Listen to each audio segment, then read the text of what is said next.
UltraTech cement बेला रीवा के आसपास पर्यावरण की जांच करने और आम लोगों की समस्याओं का समाधान कर जांच रिपोर्ट 6 हफ्ते में एनजीटी के सामने पेश करने के निर्देश जांच कमेटी और रीवा कलेक्टर को दिए गए हैं। याचिकाकर्ता अनूप कुमार सिंह निवासी रीवा द्वारा बताया गया कि दिनांक 18 दिसंबर को अल्ट्राटेक सीमेंट बेला रीवा में आयोजित ईसीसी जन सुनवाई में भाग लिया था एवं सीमेंट प्लांट द्वारा पर्यावरण कानूनों एवं गाइडलाइन का खुलेआम उल्लंघन किए जाने को लेकर गंभीर चिंता एवं आपत्ति दर्ज कराई गई। साथ ही खदानों में भी आईबीएम के दिशा निर्देश का पालन न करने के कारण उड़ती धूल एवं ग्रीन बेल्ट की कमी एवं आसपास के रहवासी की समस्याओं के निदान के सुझाव दिया गया और पायावर्षीय मानकों को सही तरीके से शासन की गाइडलाइन एनजीटी रेगुलेशन का पालन किए बिना नए सीमेंट प्लांट का ईसी सर्टिफिकेट न देने का सुझाव दिया गया। इसके बाद मुख्य सचिव मध्य प्रदेश शासन, जिला कलेक्टर व अन्य उत्तरवादीगण को रिप्रेजेंटेशन दिया गया, लेकिन कोई कार्रवाई न किए जाने से माननीय राष्ट्रीय हरित प्राधिकरण भोपाल एनजीटी के समक्ष याचिका प्रस्तुत की गई, जिसमें दिनांक 24 मार्च को उच्च न्यायालय जबलपुर के वरिष्ठ अधिवक्ता ने याचिकाकर्ता का पक्ष मजबूती से रखा, जिसे माननीय राष्ट्रीय हरित प्राधिकरण भोपाल एनजीटी द्वारा याचिकाकर्ता की याचिका स्वीकार करते हुए उत्तरवादीगण को नोटिस जारी कर दिनांक 23 मई तक जवाब प्रस्तुत करने के लिए आदेश जारी करते हुए याचिका में पर्यावरण का उल्लंघन एवं आम जनता को समस्याओं की जांच के लिए संयुक्त जांच दल गठन किया गया है, जिसमें सम्मिलित सदस्य member secretary CGWA New Delhi, जिला collector Rewa, member secretary MPP CB Bhopal, जिसे तथ्यों की जांच एवं कार्रवाई की जांच रिपोर्ट 6 हफ्ते में माननीय एनजीटी के समक्ष प्रस्तुत करने के आदेश जारी किए गए हैं। आप सभी मीडिया साथियों का मैं बहुत स्वागत करता हूं और एक बहुत ही गंभीर विषय पर आप लोगों से चर्चा करने के लिए मैं यहाँ उपस्थित हूँ। मेरा नाम अनूप कुमार सिंह है, मैं रीवा जिले का निवासी हूँ और पेशे से एडवोकेट हूँ। दिनांक 18/12/2024 को अल्ट्राटेक में एक पर्यावरण क्लियरेंस के लिए ईसी की जन सुनवाई थी। वहाँ पर मैं भी मुद्दों को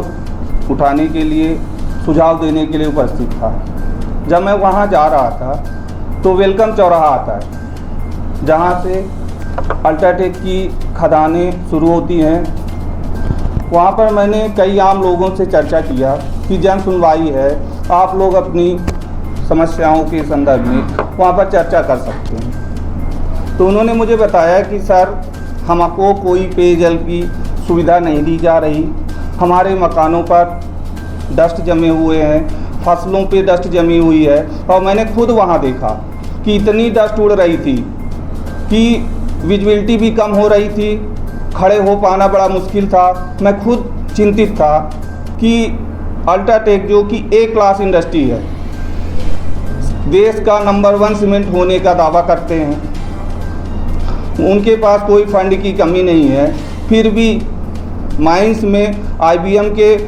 हिसाब से इनको प्लांट्स लगाने होते हैं, ग्रीन बेल्ट मेंटेन करना होता है, 7.5 मीटर कम से कम मिनिमम जो रिक्वायरमेंट है ग्रीन बेल्ट मेंटेन। मैंने वहाँ किसी भी प्रकार का कोई प्लांटेशन नहीं पाया। साथ ही मानक हैं कि आप कोई अगर पब्लिक रोड है उसके क्लोज से एक्सकवेशन यानी खुदाई नहीं करेंगे। मैंने कई स्पॉट पे ऐसा देखा कि करीब 50 मीटर से 100 मीटर छोड़ के करना है, 10-10, 20-20 फीट किनारे तक रोडें खोल ली गई हैं, कोई फेंसिंग नहीं कर रखी है, जबकि फेंसिंग होना अनिवार्य है। वहाँ पर डस्ट उड़ते हुए हर चीज़ों को ख़राब कर रही है। मैं जब जन सुनवाई में गया तो वहाँ मैनेजमेंट ने बड़ी बड़ी बातें करी कि हमने ये कर रखा है, पर्यावरण के मानकों को, कंप्लायंसेस को हम पूरी तरह लागू कर रखे हैं। मैंने भी अपनी आपत्तियाँ और सुझाव वहाँ पर प्रस्तुत किए और मैंने इस बात को विशेष तौर से उठाया कि हम लोग इंडस्ट्रीज़ के खिलाफ नहीं हैं। अगर हमारे क्षेत्र में इंडस्ट्रीज आ रही है, एक और अगर सीमेंट प्लांट लग रहा है, ये बड़ी खुशी की बात है, लेकिन हमारी आम जनता, हमारे जो पर्यावरण के मुद्दे हैं, मैंने खुद वहाँ से प्लांट में देखा कि 33% ग्रीन बेल्ट मैंडेटरी है। 50 to 100 मीटर चौड़ाई में 3 to 4 लेयर के बड़े पेड़ लगाने हैं। लेकिन मुझे कुछ भी वहाँ नहीं दिखा। जिस साइट पर इसी आयोजित हो रही थी, मैंने वहाँ पर उपस्थित सारे डिपार्टमेंट और सभी का ध्यान आकृष्ट किया कि इस बिंदु पर अल्ट्राटेक को कंप्लायंसेस करना चाहिए। साथ में